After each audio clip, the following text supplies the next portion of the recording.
Hi, this is Brandon Doobie with Avadio Technologies, here to talk to you about the new Meet Now button in Microsoft Teams. An excellent new feature for having ad hoc meetings without the need to fill out the new meeting screen to get started.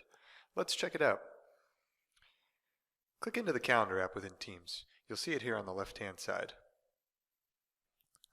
On the top right, next to the New Meeting button that you're all used to, you'll see the Meet Now button. When you click it, it'll bring you into the simplified screen to customize it or leave it as default. For this, I'm just going to leave all the default settings in place and click on Join Now. Once you click Join Now, you'll be placed into the meeting. Now the meeting is started. I'm the only one here. How are we going to use this? What I like to do is I'll pull people into the meeting using the people frame.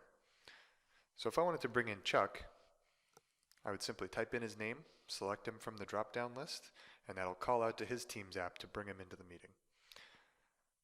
If you're trying to bring someone in that isn't a Teams user, or somebody that is out in the field and doesn't have access to a computer, as long as you have a E5 subscription or an audio conferencing license, you can just simply dial their cell phone number into this list, join them to the meeting, and as soon as they answer that call, they're going to be placed into the meeting.